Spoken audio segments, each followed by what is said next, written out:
गिबियावनो आंनि बे सोरां लामा बड' इउटुब चेनेलनि गेजेरजों नोंथांमोनखौ बरायबाय। दा नोंथांमोननि गेजेराव आरोबाव मोनसे गोदान भिडिअ लाना फैदों। सोमोनांथाव। दिनै जों गासै बर' सुबुंफ्रानो बेबायदि नोजोरखौ बांसिन सुबुंफ्रानो मोजां मोना। दिनै रिसपेक्ट होनायनि मोनसे ओंथि थायो। गासैबो जोंनि बर' सुबुंनि गेदेर गोलाव सुबुंफ्रा जेरै बर' हारिनि मोजां हाबा मावलांदोंमोन। दा जों बिसोर थैनानै थांबाय होननानै दिनै जों बिसोरखौ रिसपेक्ट खालामाबा सोरथो रिसपेक्ट खालामनो? दिनै बिसोरखौ मान सनमान होआबा सोरथो जों मान सनमान होबावनो जों बर' नङाबा?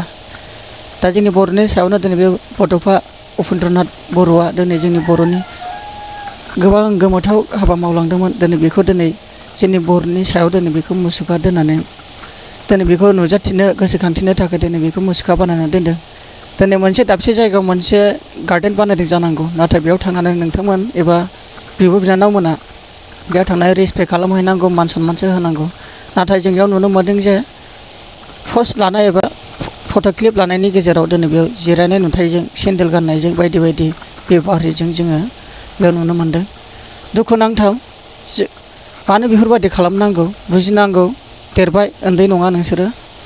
बेफोरबायदि खालामनाया दिनै नोंसोरो बेफोरबायदि दिन्थियोबा आरो गुबुनफ्राबो दिनै बेबायदि हुदाखौ लागोन। बेनिखायनो नोंसोर गेदेर गोलाव जानानै फरायनाय फरायसा जानानै नोंसोर बेफोरबायदिखौ जुदि रिसपेक्ट खालामनो रोङाबा, मान सनमान होनो रोङाबा आरो बेफोर मानि थाखाय बेखौ फसंना दोननाय जादों बेखौ नायनानै एसे बुजिनो रोङाबा सोरथो नोंसोरनो बुजायना होबावगोन? फट'खौ लादों थिगानो, नाथाय बेयाव आथिं आगान होनाया मोनसे रिसपेक्ट थायो। दिनै बिनि गोथैनि सह एबा मोनसे थासारि। दा आंनिफ्राय रिकुवेस्ट खालामो, आं बेफोरबायदि दा खालामसै। आंनिफ्राय आं रिकुवेस्ट खालामो। मानो होनब्ला आं दुखु मोनो आरो गासैबो जोंनि बर' सुबुंफ्रानो दुखु मोनो बेफोरबायदि खालामनायखौ।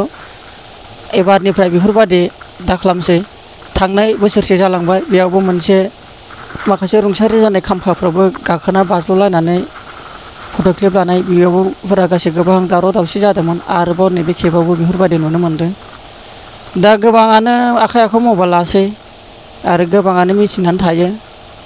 होमब्लाबो मानो बेफोरबायदि हुदाखौ खालामो? आंनिफ्राय रिकुवेस्ट खालामो, प्लिज प्लिज प्लिज बेफोरबायदि दा खालाम। सासे सुबुंनि थैनायबाबो बेफोरबायदि दा खालाम। जिखुनु मानसि सुबुं थैनायनिब्लाबो आरो जोंनि बर' हारिनि मावनानै बेफोरबायदि थैनानै थांनायफोरबाबो बेफोरबायदि दा खालाम। रिसपेक्ट होननाया मोनसे मानसिनि थाखाय गुन गोनां। जाय मानसिया रिसपेक्ट लानो रोङा जेरावबो रिसपेक्ट लानो रोंनाय नङा। माब्रै होनोब्ला सासे गेदेर सुबुंखौबो रिसपेक्ट लानो रोङा, बेफोरबायदिखौ जुदि रिसपेक्ट लानो रोङाबा। बेनिखायनो आङो खावलायो बेफोरबायदिखौ एसे गोजान जादो होननानै आं लुगैयो। मानो होनब्ला मा होननानै फोरमायबावनो? दिनै गोबाङानो मिथिखागौ आरो नोंसोरबो मिथिगौ। नाथाय मानो होननायनि मोनसे एन्सार थायो। जोङो दानि जुगनि माखासे बैसो जानाय सुबुंफ्रा गोमाना थांगोन। बै समाव नोंसोरनिनो मुगा जागोन। होमबा बेखौ सोर रिसपेक्ट खालामगोन? बेनिखायनो दा बे फैनाय जुग एबा फैनाय मुगाया बे नोंसोरनि देरफुनाय सेंग्रा सिख्लाफोरनिनो।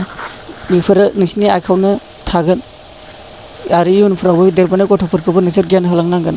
नाथाय बेफोरबायदि नुथायखौ दाहो ससियेल मिडियानि गेजेराव आरो बेफोरबायदिबो दा खालाम। आं खावलायो। आंनिफ्राय आं गुरै खावलायबाय। आं नोंसोरनि सायाव जुदि माबा मोनसे दुखु नांनाय आरो नोंसोरखौ गाज्रि मोननाय आं बाथ्रा बुंदोंबा आंनिफ्राय आं निमाहा बियो। मानो होनब्ला जों गोबां बर' सुबुङानो बेफोरखौ साबजानाय मोना आरो नायनाय डिसिप्लिनजोंनो जों बेफोरखौ गोबां रिसपेक्ट गैयै मोनो। बेनिखायनो आंनि बे सुंद' भिडिअनि गेजेरजों बेखिनिखौनो आं बुंनानै एसेबाबो गियान मोनगोन होननानै आं बेखिनिखौनो एसेनोसै। गोजोन्थों। जै बर' हारिनि जै।